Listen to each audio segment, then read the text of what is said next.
मौजू दिया गया है नमाज के सिलसिले में बोलने पर, तो मैं उसी के हवाले से अर्ज करना चाहूंगा। क्या वजह है कि कल तक जिनकी तरक्की का सूरज कभी गुरूब नहीं होता था, आज उस कौम की तरक्की की सूरज तरक्की के लिए, उसके सूरज की किरणों के लिए भी इंसान तरस रहा।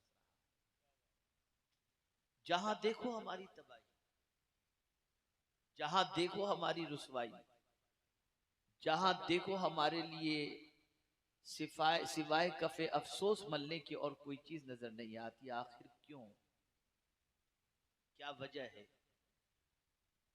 मैं एक बात उन बच्चों के हवाले करना चाहूंगा जो मुमकिन है कि इस शहर से बाहर निकलकर दो रोटी के लिए कहीं काम करते हों, बीवी बच्चों को छोड़कर काम करते हों, माँ बाप को छोड़कर कहीं बाल मजदूरी के शिकार होते हों, लेकिन जमाने के अंदर तब्दीलियों के साथ साथ शहर की होटल में काम करने वाले ऐसे गरीब बच्चों की सोच भी अब बदल रही है। मैं आपको बताऊं, बंगाल की सरजमीन पर एक जलसे में मैं शरीक हुआ। स्टेज पर पहुंचने से पहले, बल्कि क़यामगाह पर पहुंचने से पहले, उस इलाके के मुफ्ती साहब जिन्होंने मुझे दावत दी थी, उन्होंने मुझे एक इमारत दिखाई और फरमाया ये इमारत मीडियम इंग्लिश स्कूल की है और हजरत क़यामगाह पर चले, इसकी तफसील में आपको बताता हूँ। मैंने कहा ठीक है। पहुंचे, उन्होंने कहा कि जिस कमेटी ने आज ये जलसा मुनक्किद किया है, इस कमेटी के तकरीबन 200 के करीब मेंबरान हैं। 5-7 को छोड़कर ज्यादातर इस कमेटी के मेंबरान बड़े शहरों की होटल के अंदर बर्तन साफ करते हैं, लेकिन उन्होंने पैसा जमा किया। बड़े बाप के बच्चों को होटल में खाते आते देखकर उनके दिल में भी ये जज्बा पैदा हुआ कि हमारी आने वाली नस्लें जो काम हम कर रहे हैं वो काम न करे, उसके लिए जरूरत है कि उन्हें इल्म से आरास्ता किया जाए। वो बर्तन साफ करने वाले बच्चों ने मिलकर पैसा जमा किया और हजरत ये इमारत जो नजर आ रही है ना, ये उन बर्तन साफ करने वाले बच्चों की कमाई की इमारत। अल्लाह अकबर, अल्लाह अकबर, वाह क्या बात है।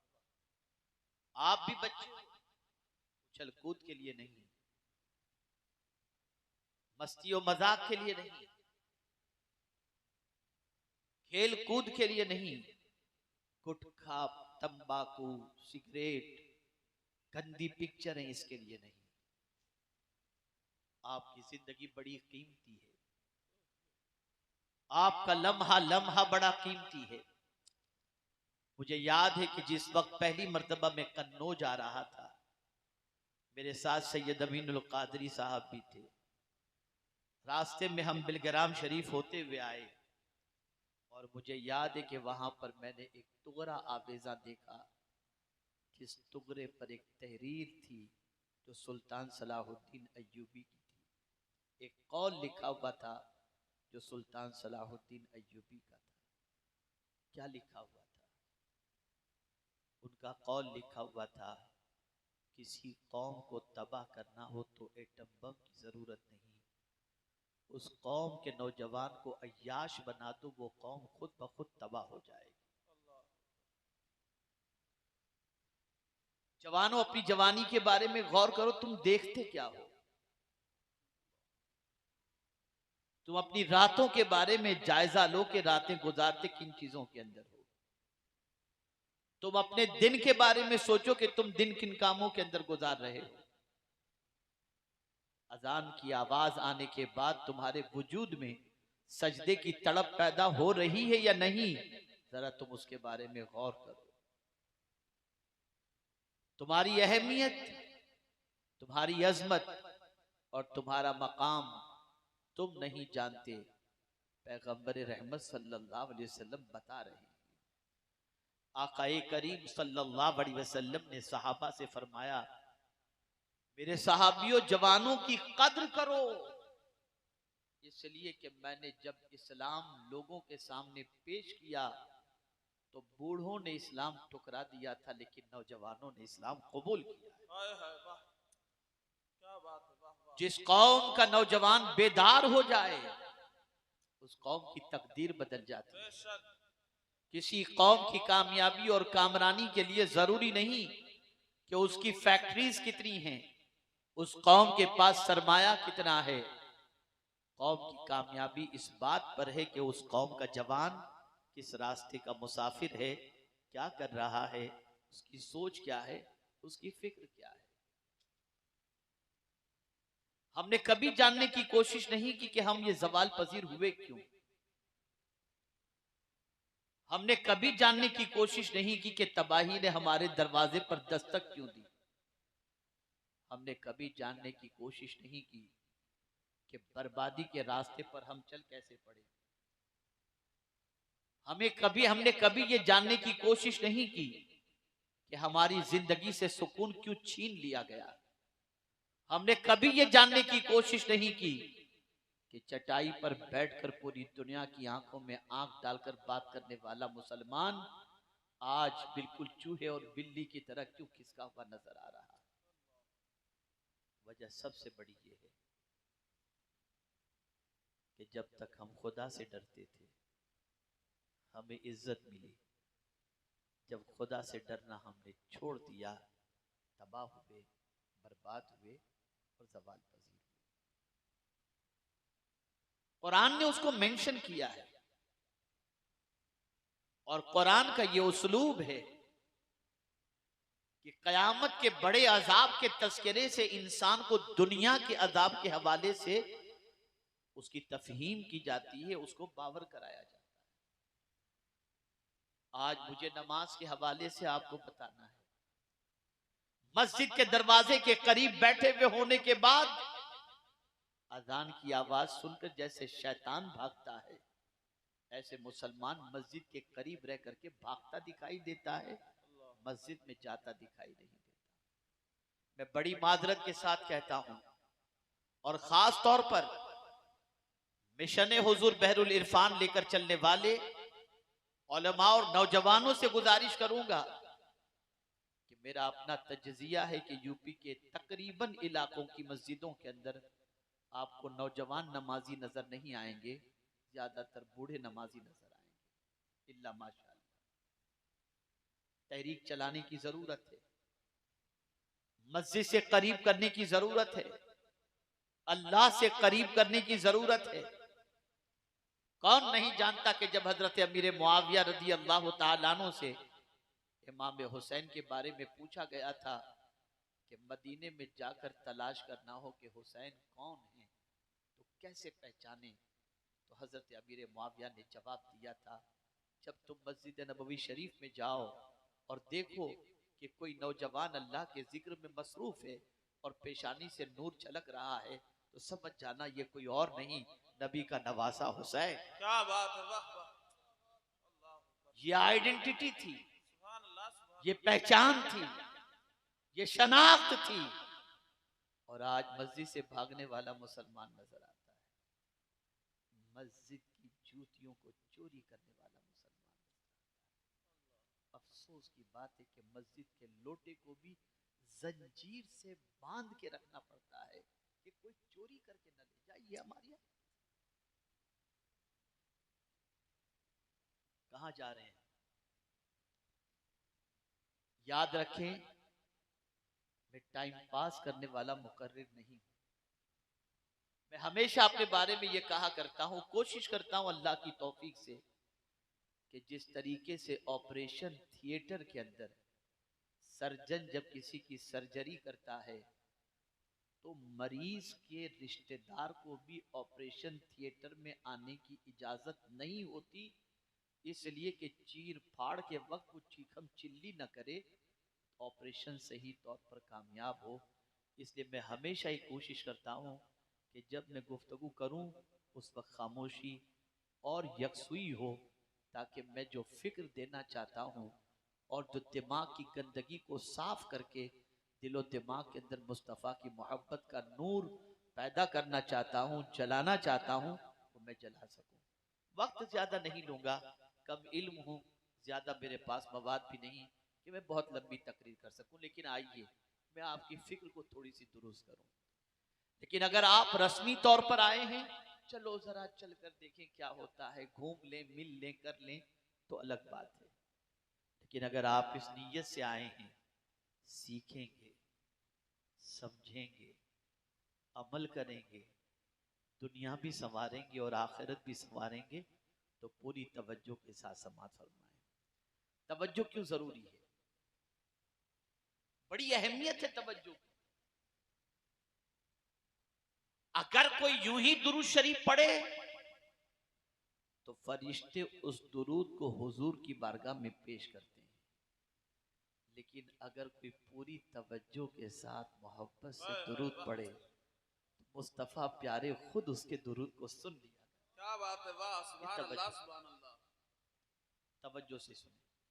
मैं मायूस नहीं हूं, मेरी कौम का एक बच्चा भी अगर बेदार हो गया तो मैं यकीन के साथ कह सकता हूं कि पूरी बस्ती को संवारने के लिए वो तन्हा काफी हो जाएगा। आइए हम समझते हैं, जिस अमल को हमने बहुत छोटा समझा है, मामूली समझा है, और उसे कोई बड़ा गुनाह हमने नहीं समझा, उस अमल के बारे में कुरान क्या कहता है?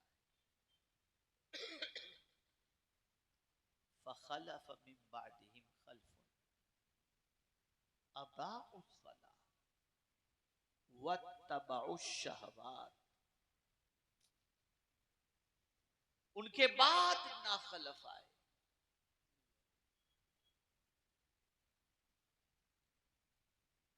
कौन है ना खलफ? ना फरमान, आबा नमाजी, अंबिया किराम अलैहिमुस्सलातु वस्सलाम नमाजी, लेकिन उनके बाद जो कौम आई, जो लोग आए, उनकी सिचुएशन क्या? फखलफ मिन बादिहिम खल्फुन अदाउस सलाह, वो नमाज जाय करते थे। मैं पूछूंगा, आप जवाब देंगे, क्या जाय करते थे वो? बोलिए, ताकि याद रह जाए। क्या जाय करते थे? नमाज जाय करते थे। नमाज जाय करने से क्या मुराद है? एक मुराद तो यह है कि नमाज छोड़ देना मुतलक। दूसरा मुराद यह है कि नमाज के वक्त के गुजरने के बाद उसको पढ़ना। और तीसरा यह है कि नमाज का वक्त गुजरने के करीब करीब है तब पढ़ना। और एक मुराद ये भी है कि नमाज को उसके शराइत, कवानीन और ज़वाबित के बगैर पढ़ना, बस यूं ही पढ़ लेना। अब जो शख्स कंप्लीट नमाज कज़ा करता है, मुतलक नहीं पढ़ता, उसके बारे में आकाए करीम सल्लल्लाहु ताला अलैहि वसल्लम ने इरशाद फरमाया, जो शख्स जानबूझ करके एक वक्त की नमाज कज़ा करे, उसका नाम जहन्नम के दरवाजे पर लिख दिया जाता है।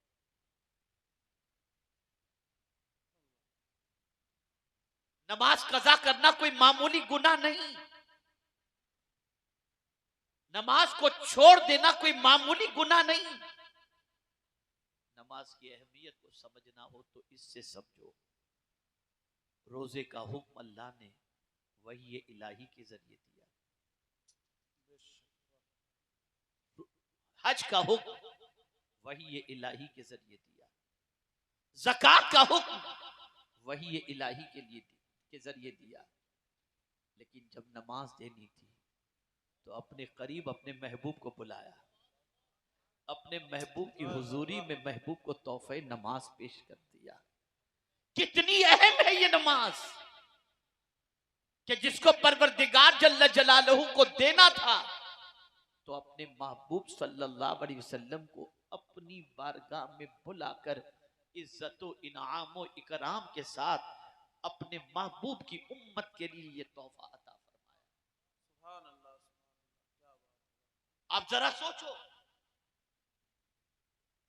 मिनिस्टर से करीब होना है, हीरो हीरोइन से करीब होना है, सरमाएदार से करीब होना है, सबसे करीब होना आसान नहीं, चापलूसी करनी पड़ती है, पैसा देना पड़ता है, माल हो तो कुर्बत मिलती है, लेकिन मेरे रब से बड़ा कोई भी नहीं। उसने सबको करीब होने के लिए एक ही नुस्खा अता फरमाया, मेरे बंदे तू मेरी बारगाह में सद्दा रेज हो जा, तुझे मेरे कुर्ब की दौलत में अता कर दूंगा। क्या बात है, वाह। तुम सबसे करीब होना चाहते हो, अल्लाह से करीब होना नहीं चाहते। जिसने तुम्हें पैदा किया, जिसके कब्जे कुदरत में तुम्हारी जिंदगी है, जिसके इख्तियार में, जिसके कब्जे के अंदर इज्जत और जिल्लत है, जिसके कब्जे के अंदर रिस्क है, जो मुईज भी है, मुजिल भी है, मोही भी है, मुमीत भी है, रज़ाक भी है, कहार भी है, गफ्फार भी है, उसके करीब होने की तमन्ना नहीं। अरे खुदा के बंदो, कड़कों से करीब होकर क्या मिलेगा? करीब होना हो तो उस रब के सबसे करीब हो जाओ जिसके पास सारी चीजों के खजाने मौजूद।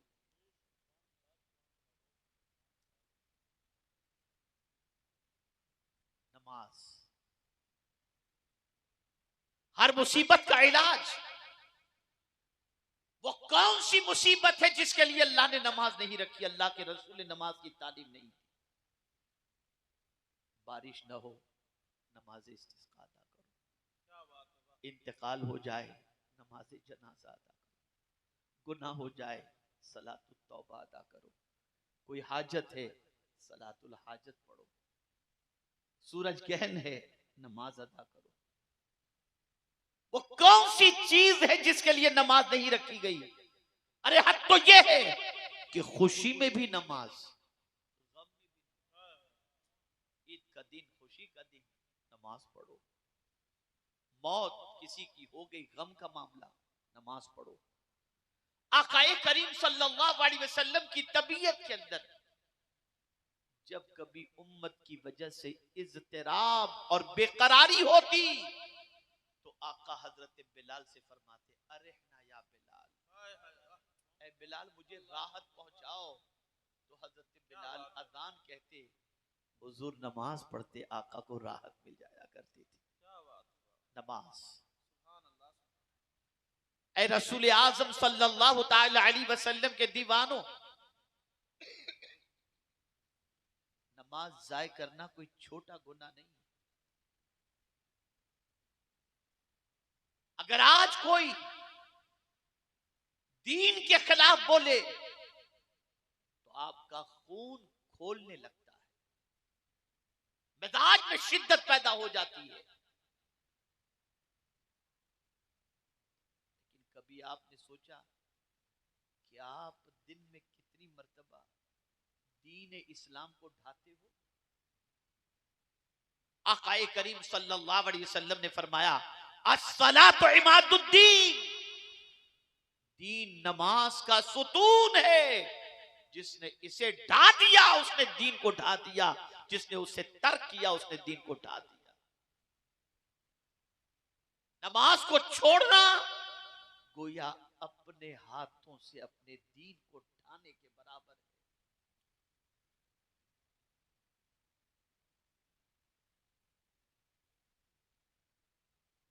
ऐ रसूल आजम सल्लल्लाहु ताला अलैहि वसल्लम के दीवानों,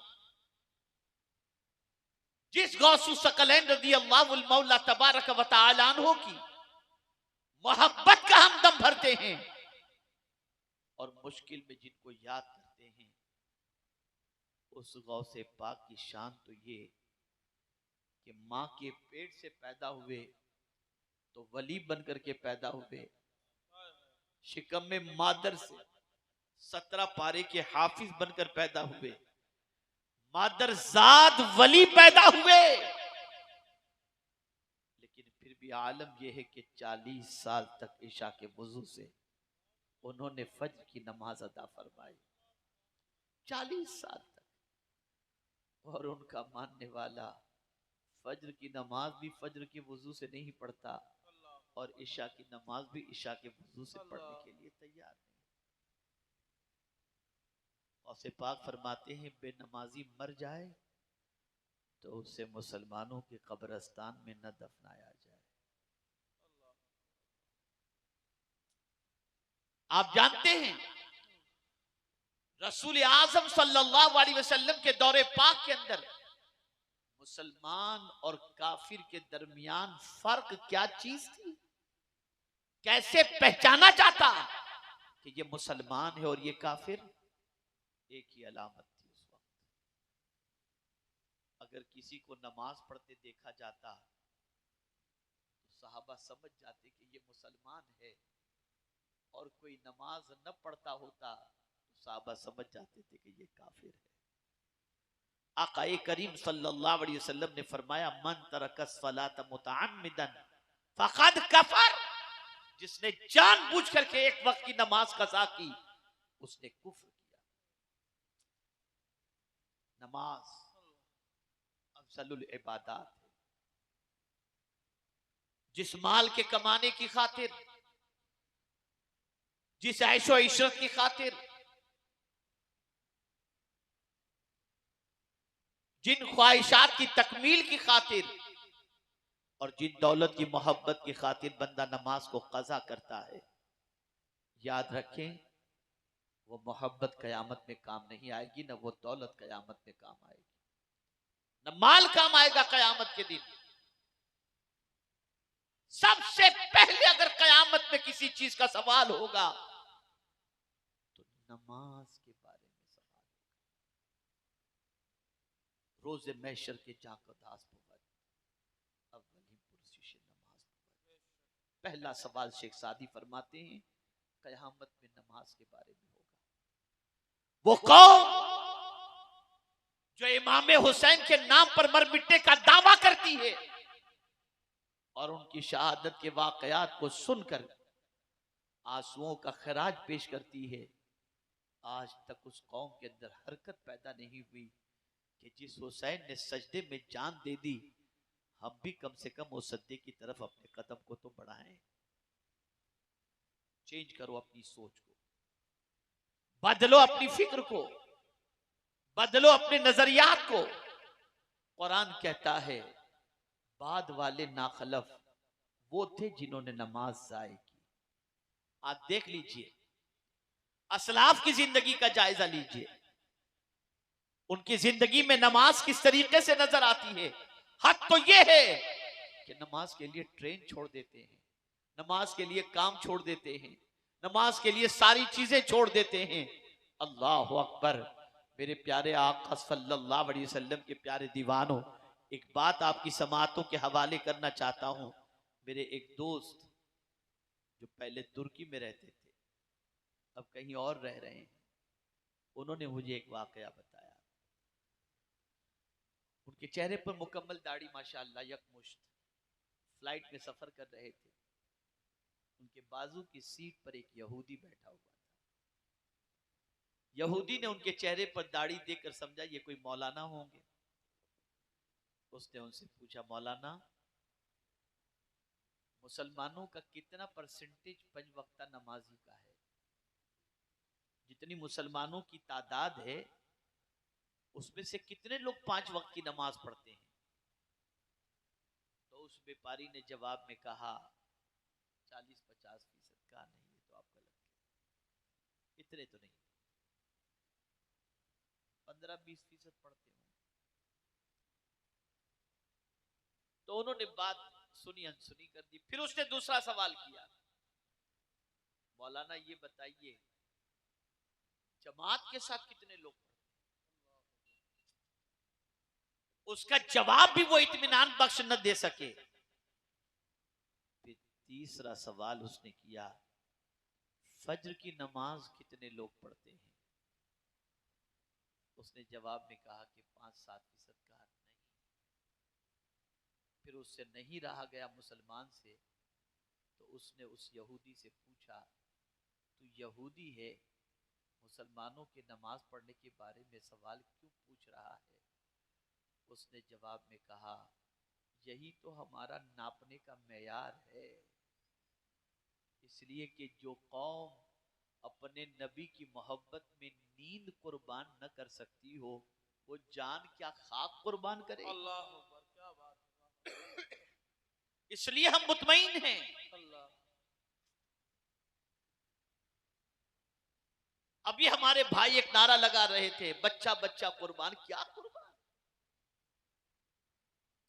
कब तक ये लॉलीपॉप चलता रहेगा?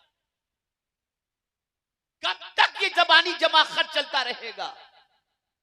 टाइम कुर्बान नहीं करते हो, पैसा कुर्बान नहीं करते हो, आराम कुर्बान नहीं करते हो, और दावा कर रहे हो जान कुर्बान करने का। जिस रसूल की आंखों को ठंडक नमाज से मिलती हो, उस रसूल की आंखों को ठंडक पहुंचाने का तुम्हें ख्याल तक नहीं। अरे तुम सजदे में जाते हो तो तुम्हारे नबी की आंखों को ठंडक पहुंच जाती है। और ये कैसे मुमकिन है कि उम्मती आका की आंखों को ठंडक पहुंचाए और आका उम्मती के दिल को